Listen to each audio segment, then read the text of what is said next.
Yo, what's going on, snipers, and welcome back to our Arizona Coyotes franchise mode here in NHL 22. So last episode we started up the year 1 season simulation, and as you can see so far we are 16, 14, and 4.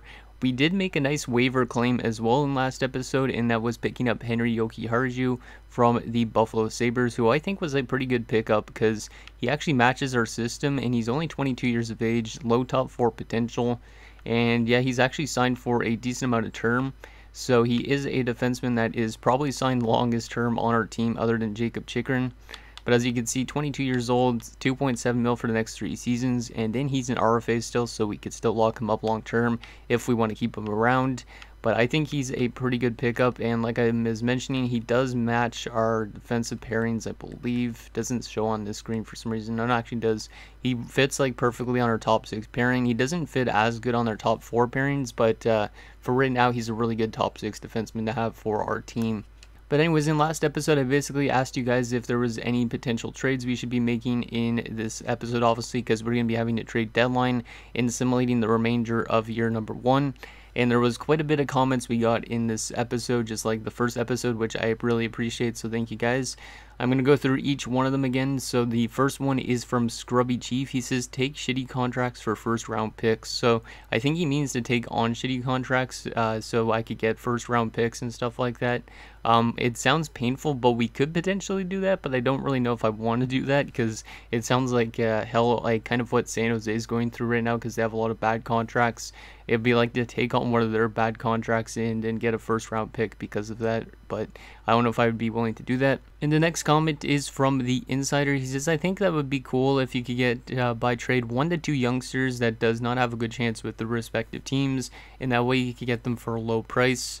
Example, a young winger that can't crack the lineup because the team already has good depth at that position. If a team doesn't have good depth by just because of the game leg, I don't know really what he means by leg, and that would not be realistic in real life, then don't do it. So yeah, that makes a lot of sense. I think that would be a good option to do, is to trade for somebody that can't crack a lineup on another team, and then we could play them on our team because there's not really much expectation, and a lot of our guys are on 1-year deals anyways. So yeah, we might end up having to make a trade for somebody like that. And also the Insider just says on a reply to a comment, he says, I just rewatched the first episode and it seems that to have only veterans on the block. On this episode, you have a proposal for Montembeault, and I think it would be not that bad since there's a couple goalies in Florida with Knight and Bobkov. You can have him for cheap, and he's 6'3". You could have more prospects on defense than offense, or you have more prospects on defense than offense. So I think it would be good if you build a good decor and have Mountie would not be that bad. So yeah, we're definitely going to trade for Samuel Montembeault because we did get an offer thrown at us, which was the 7th round pick that we have of the Vancouver Canucks in exchange for him. So we are probably going to be doing that because Montembeault is actually good enough to be our starting goaltender, and he's not going to be getting utilized really well in Florida. So we'll probably trade for him, and we'll probably send Kornar down to the minors, or we might end up trading Kornar at some point because we do have Prosvedov in the minors. But I'll probably send Kornar down to the minors, and then we could play Montembeault and Carter Hutton for the rest of the season. So that's probably a trade we are going to be making for sure. Next comment is from Canadian Eagles. He says, I would deal Jokiharju. Technically shouldn't have him if it weren't for Buffalo being Buffalo. Can probably get a 2nd round pick or a decent prospect. Now, I don't really want to trade Jokiharju because I know Buffalo technically was being Buffalo, but at the same time, their losses are a gain, and I think he's a perfect fit to have for our top 6 pairing for a couple seasons. If need be, we could trade him away because he probably has higher value than most players on this team. But for right now, I would like to keep him around, I think. Next comment is from Dylan Burrows. He says, in the offseason, move the team to Quebec. Think it's realistic and would shake it up. Maybe give them 3 years, and if they don't make the playoffs, move them to Quebec. Now, I don't really want to move them to Quebec, and I don't think I actually have owner mode turned on, if I'm not mistaken. Yeah, I don't have owner mode turned on, so I can't actually relocate the team if I wanted to, but I would never relocate them to Quebec because I'm honestly not really a huge fan of Quebec hockey fans, and I don't want to do a Quebec franchise at all. So thanks for the comment, though, Dylan. I appreciate the suggestion. Next comment is from HawksFan88. He says, I would definitely trade away Dzingel considering the value teams are offering for him. Also, Goss's Bear is getting trade interest, so I would look to move him too. And I was asked him if there was anything interesting that he would trade for, and he says that we definitely have some options like Lassell in Boston, Forster in Philadelphia, and McMichael in Washington. But I don't really think we're going to be able to trade for somebody like that, even though they are on the block. Those guys have a lot more trade value than most of our team currently does, which is kind of annoying to an extent, but it makes sense. So, because like Fabian Lassell, yeah, has more value than I think Phil Kessel does. So we can't trade like Phil Kessel back to Boston. We could always try, but I don't think we do have anything close to that in value. And then Tyson Forster, I believe, has around the same amount of value. If I'm not mistaken, yeah, Forster has a little bit less value, but he's still got top 6 potential. And then also Connor McMichael probably has higher value because I believe his overall is a little bit higher. Yeah, McMichael's almost NHL ready, but his value is still around the top 6 forward-wise. Yeah, I don't think I'd be able to get him. Like, if I went to the trade finder, let's just take a look at what we could offer to get somebody like that. I don't think we have the assets really to get somebody of that caliber, unfortunately. But let's see. So Fabian Lassell would basically not fetch anything, unfortunately. We can't get him. And then if I went to go for somebody like Tyson Forster, let's see what Forster would fetch, or what they would want for Forster. Yeah, once again, yes. So I don't think we're going to be able to trade for any good prospects, really, that are better than the top 9, just based on how our roster is situated currently. But that's okay, because we're going to be getting some good players in the draft. Yeah, we're not going to be able to trade for any of those 3, unfortunately. So the next comment is from AJ Duelist. He says, I wouldn't try to be competitive until after the 2023 draft. Best strategy would be to keep selling expiring deals and loading up on picks for those draft classes to try and lock down one of the generational 3 in Wright, Bedard, or Michkov. So I totally agree with that. I don't really want to be super competitive for the first few years of this franchise mode, because if we could get like Shane Wright or Connor Bedard or Matvei Michkov, that would be really awesome, because those guys are all franchise players. So it'd be really nice to lock one of those down for a team to like kind of rebuild or build around, and yeah, then we'll be competitive maybe within the next 7 seasons, 8 seasons, somewhere around there. And the next and final comment is a 2-parter from Senator Sal. He says, just like how Arizona was doing it before, I think trading players for picks is good and great waiver claim, he says as well about Yogi Harju, which I appreciate. And then he also says the Beaudin trade was reasonable. He's a 76. By next year, he could come to the NHL. So there was actually a trade I was looking at on the trade finder for Beaudin, and I will probably end up doing it in this episode as well. So let's make that trade for Montembeault first, since we're not even at the trade deadline technically yet, but I will still make the trade for Montembeault right now, just to give us a little bit of a different goaltending tandem. So we are going to go to the trade finder. I believe they're just going to want a 7th round pick, if I'm not mistaken, because Florida's got a couple goalies already, so they don't want a whole lot for somebody like Samuel Montembeault. So if I went to the trade finder, yeah, they just literally want the 7th round pick from Vancouver, and I'm willing to do that just because the 7th rounder usually doesn't fetch you much in franchise mode. Like, you're not going to get usually anything huge. You could get low elites, but it's very not likely. So we're going to accept this offer from the Florida Panthers and welcome Samuel Montembeault to the team. And of course, apparently my connection is lost to the EA server, so hopefully that doesn't do anything in terms of the save file. But anyways, there you go, Samuel Montembeault. Oh yeah, the K went away. That's good, because that thing is annoying. So Samuel Montembeault is now with the team, which means I think he got sent to the AHL right away, right? Yeah, he did. So we're gonna have to send Coronar down, and Coronar doesn't go through waivers, which is also pretty good.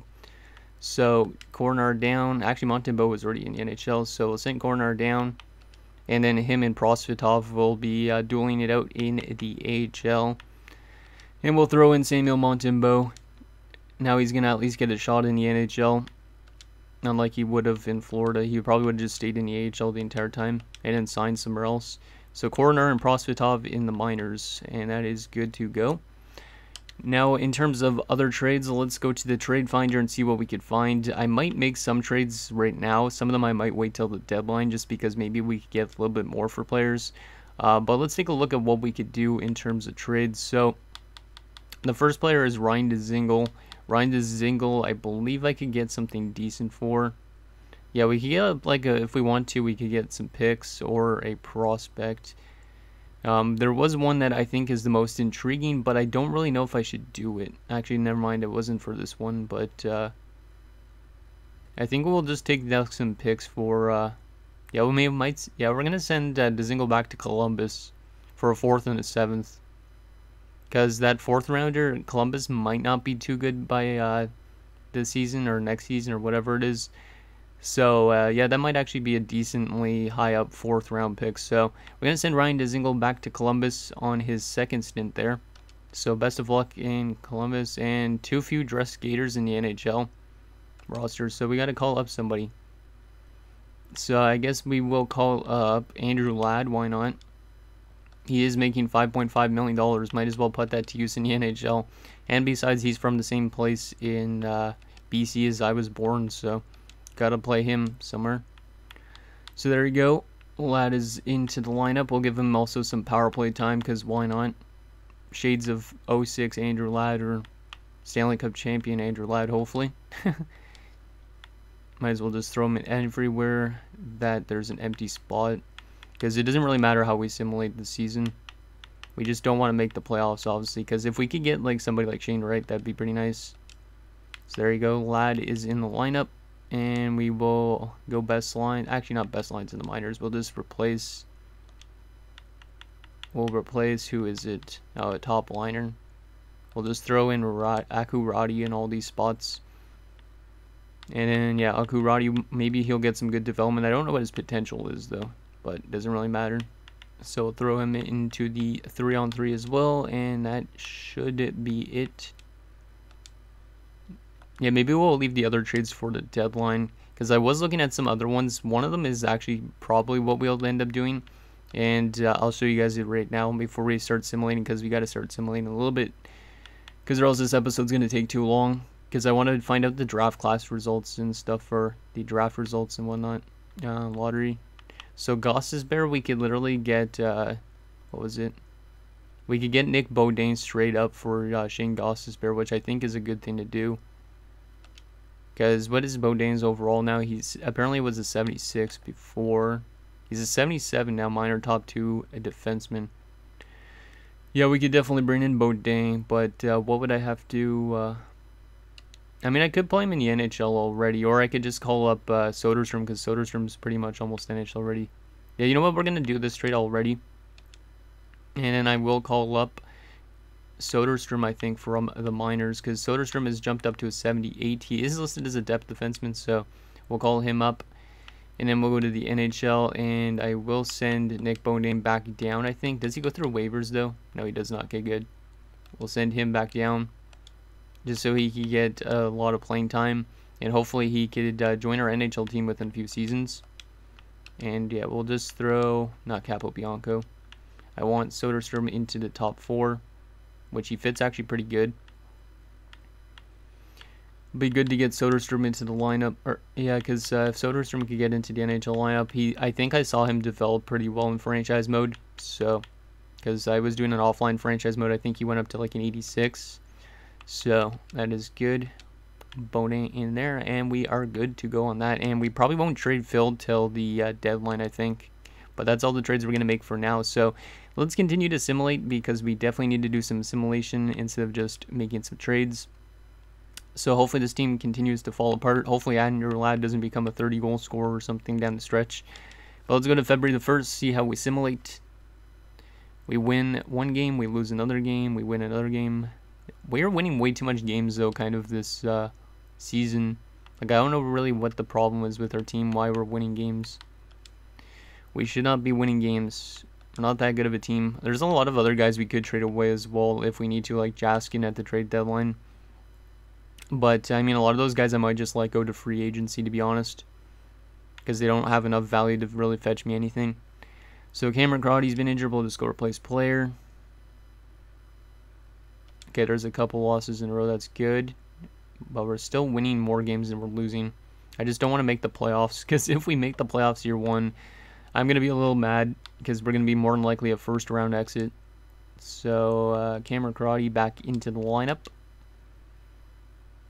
Why are we winning games, though? That makes no sense. I just rejected a trade I didn't see. 2 6-round picks for Sturm. No, thank you. Even though Nico Sturm would be an interesting piece pickup for the bottom 6, it's something I don't want to do. How are we simulating better than Colorado?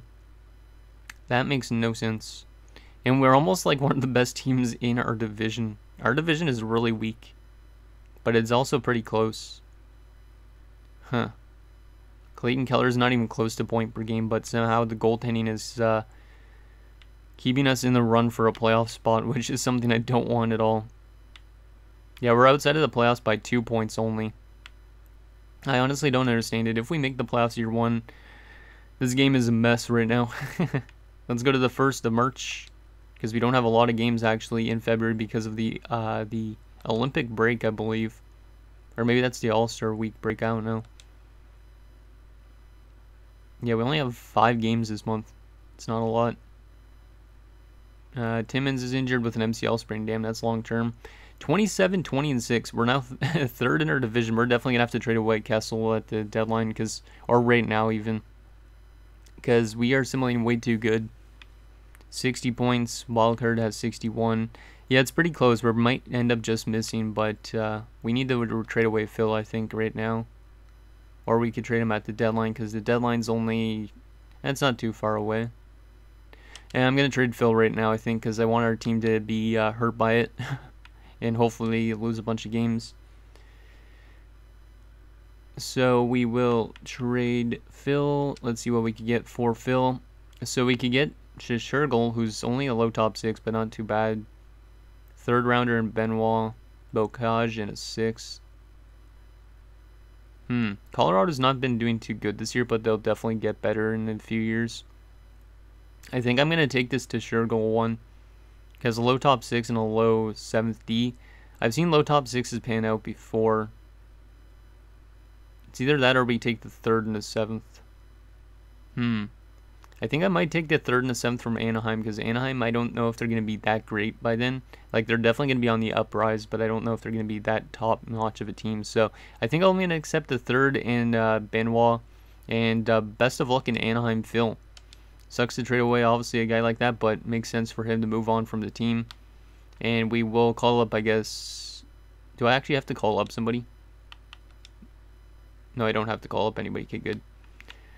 Yeah, the team is not going to like that we just traded away Phil, but it makes sense for our team, I think, to do that. Because of the 1-year deal. And we'll throw Louis Eriksson into the lineup. And I guess we'll throw Louis also onto 3-on-3. And then I'll have to trade away, or not trade away, send down Benoit on waivers. Which is okay, because Benoit's not going to be really that great of a player anyways. He was more of just an extra piece into the deal, but if he ends out to be something, that would be nice. So we'll send him down. He'll be on waivers under the salary cap. Oh, that's great. I guess I could call up Hudson Fasching, but I don't know if that's going to be enough. No, that's not enough. So I guess, yeah, we can't really send him down unless we were to call up Nick Beaudin. So I guess I'll just leave him up here for now. He probably won't even develop into being anything really, so that's okay. Okay, let's continue assimilating. I think that's probably all the trades we are going to make this season. But if we get thrown any good trade offers at the deadline, obviously we're going to accept them. So let's go right to the deadline and see if this team can fall apart now that we traded away Phil, which I'm really hoping is the case. And we've lost 3 straight games since trading Phil, which is good. And Andrew Ladd has been injured. Let's replace him. We do beat the Leafs, though, and we beat the Bruins. We lose to Ottawa. We're getting a little bit slammed with injuries near the end of this month. Multiple players are back. Who are they again? Boyd and Ladd. So Ladd will go in instead of Larson, I think it was. I mean, I could play Larson instead of Ladd, but I like Ladd better than that. So, and then, yeah, we won't throw Boyd into the lineup yet, because he's not fully back to health yet. Game against Pittsburgh, I don't know what it was, but we're going to go in as a full-on seller. And let's enter the trade deadline and see if we get thrown any good offers at us. And if there's anything interesting on the block. This might be a little bit of a long episode, I don't know. I'm definitely not trading for any of those guys, because those guys are just for teams that are championship caliber, which we're not even close to. But let's take a look at what's on the block out there. If there's anything we want. Not really anything so far, just a bunch of veterans. Brandon Hagel's not that bad of a bottom 6 forward. Now I would have to think about what we would have to I don't know what we would have to trade away to get somebody like him. It looks like he has really low value, so I'm going to see if we could trade for Brandon Hagel, unless he just got dealt, which I don't think he did. Yeah, he's got very low value. I think Brandon Hagel would be a good piece for the bottom 6. Yes, he signed for 3 years at 1.5, but still, we could play him. A 6th rounder and Jay Beagle. Or we give up Larson in the 7th. I'm going to give up the 6th rounder and Jay Beagle. The 6th rounder, once again, won't be much of anything. I think Brandon Hagel's a good little piece to add to the bottom 6. Maybe he ends up being a part of this future as well. So there's another little trade to help out our team. Burakovsky on the block. That's an interesting one because he's only 27, but we don't have the value even close for somebody like that. But yeah, I think that might be all the trades we make, to be honest. Yamamoto is still unsigned. Xavier Bargo wouldn't be that bad, but he's got too much value. A lot of these players we can't trade for just because of their values. Like, I would like some of these guys, but we're not going to be able to get them. PK Subban. Sorokin's not too bad either. Sorokin on the block would be a good... He actually has not a lot of value, but I don't really want to trade for a good goalie right now because I don't want to be a competitive team right away. A lot of veterans in Pittsburgh. Yeah, I don't think I'm going to trade for anything else, to be honest. We do got a trade alert. What has Ottawa done? Trade a 1st and a Honka to Nashville for Saros, the 3rd and 5th. That's not too bad. Getting a solid goalie in Saros. And Cole Perfetti on the block, definitely don't have anything of that value. So that's the only trade we're going to be making at the deadline, and that is the trades for the season. I think it was not too bad of a season for making trades for our team, as Ekholm and Benning go to Seattle from Nashville for a 1st and a 2nd. You know, in real life, Ekholm just signed an extension recently. Let's go to our edit line screen and throw Brandon Hagel into the lineup if he is not already. Which he's not. We'll take Ladd out of the lineup. I think it auto-adjusted my lines again, which is kind of annoying, because I had them set up a specific way. Boyd down on the 4th line. Lawson Krause isn't even a centerman. And we'll do something like that. Boom. That is good to go. And scratch-wise, that's good. Okay, we are set in stone there, and we are good in the AHL. Okay, so now that the trade deadline is done, let's take a quick look at just what trades happened this season, and then we'll simulate the rest of the season. And I probably will also sim to the draft lottery results and all that stuff already, so this episode might be a little bit long, might not be, but hopefully it's not too long.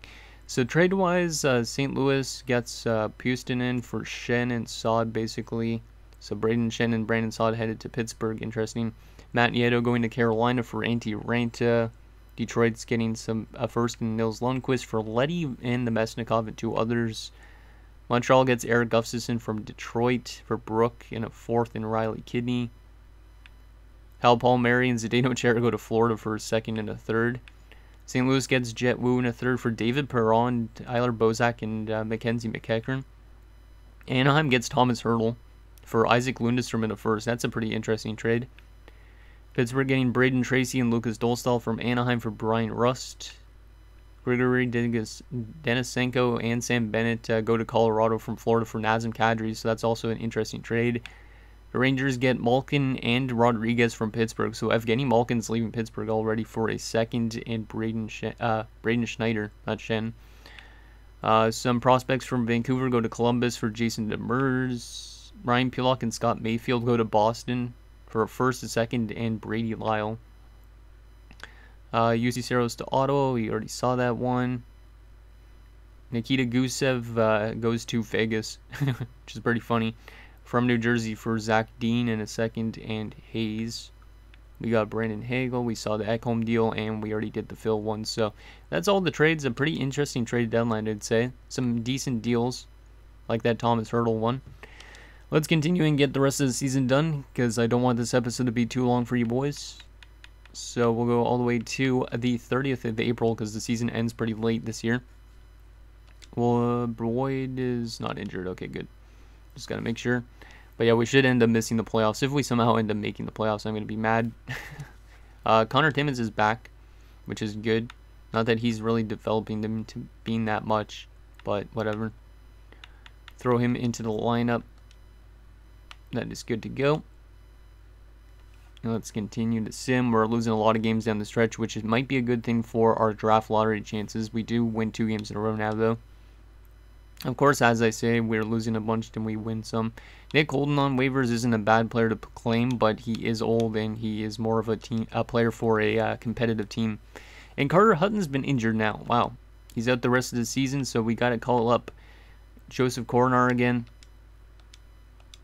Man, we have had a decent amount of injuries this season, I think. So goalie-wise, we will put Coronar back in, him in Montembeault. And that means Prosvetov will go with whoever this dude is. Carl. I don't even know how to pronounce his last name. Vejmelka? Or Vejmelka? I don't even know. Come on, boys. Lose some games, please. Because I do not want to somehow make the playoffs. I don't think it's even possible, really. But you never know. We're on a losing streak. That's good to see. Yeah, we're definitely missing the playoffs now. We just got to hope that the draft lottery is in our spot. And, okay, Carter Hutton's already back, so we will call him back up right at the end of the season, even though he's not going to get the play, and send Coronar back down, which apparently I cannot do because I'd be under the salary cap, so, which is kind of dumb because the season is done.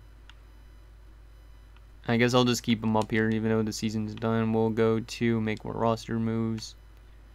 Wait, do I have to send somebody down? Yeah, I do have to send somebody down.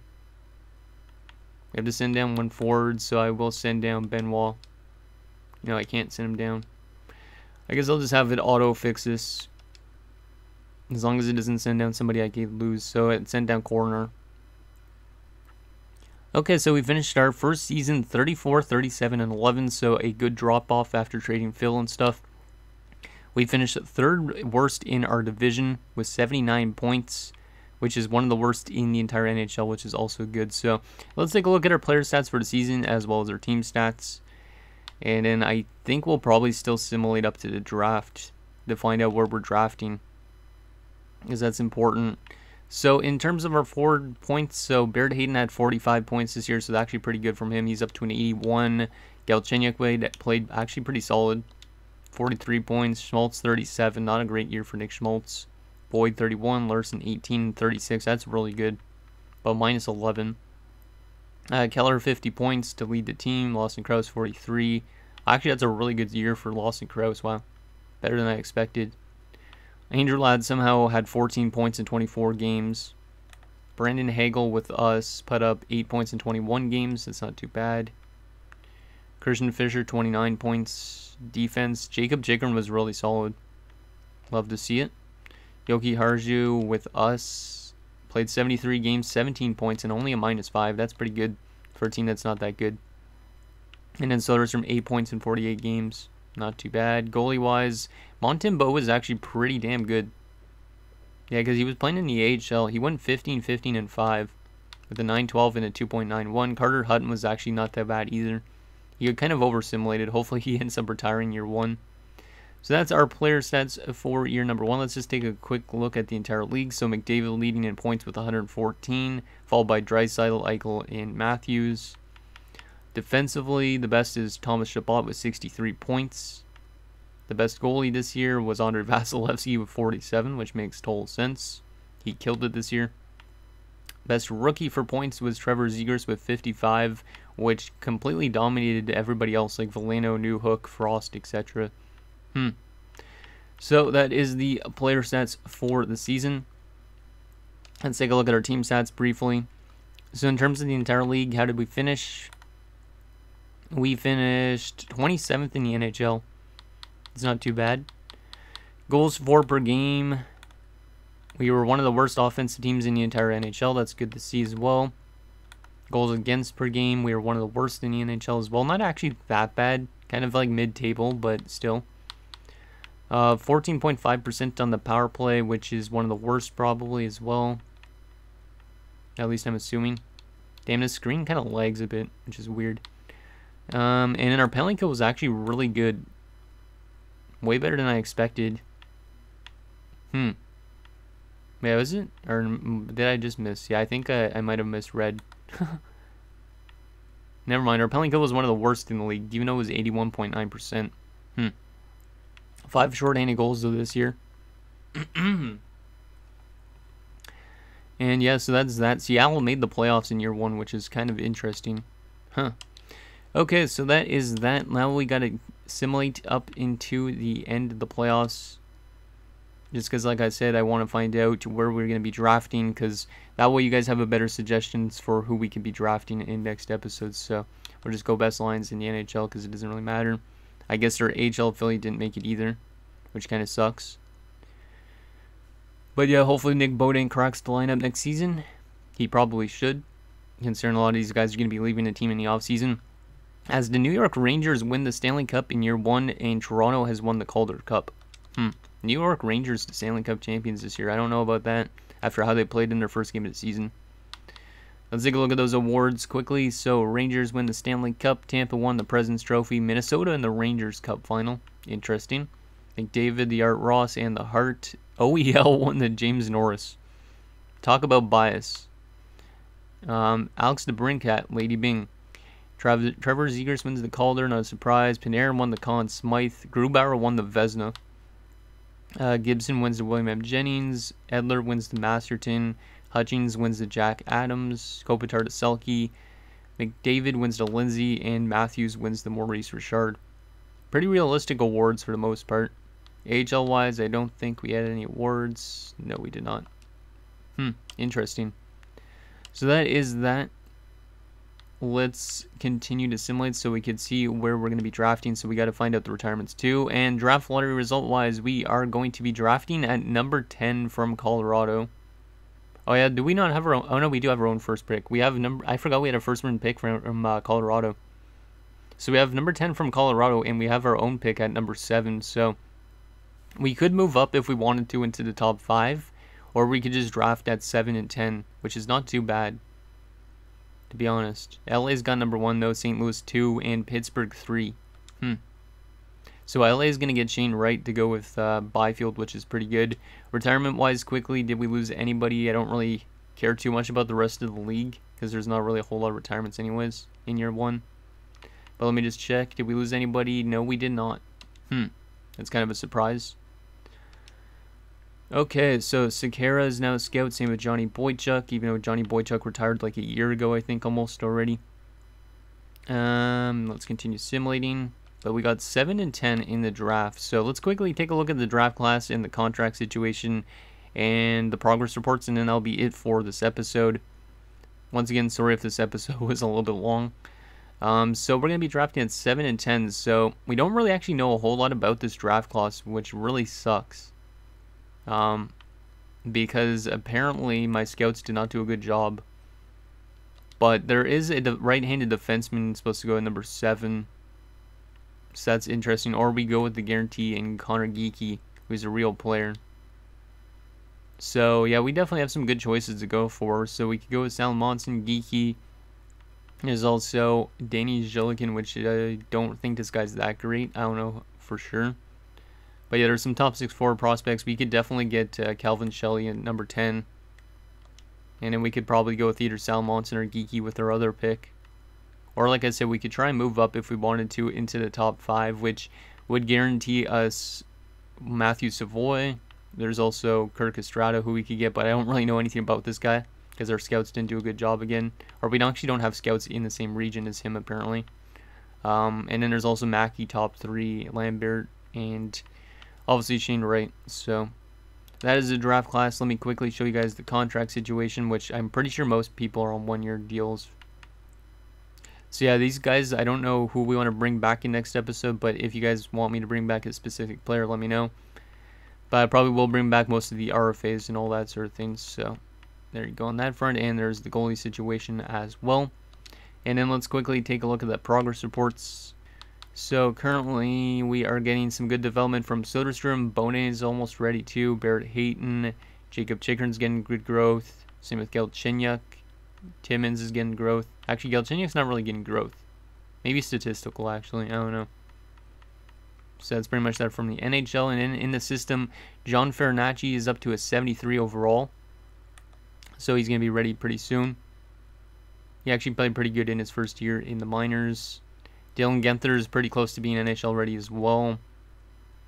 But yeah, we're getting some good growth in our system, which is definitely something we need. So anyways, guys, that's going to do it for this episode of our Arizona Coyotes franchise mode. So next episode, we will have the draft and re-sign stage. And yeah, hopefully we can get this team looking good for the future with a good draft in year 1. So let me know what you guys think down below, and I'll see you guys next time.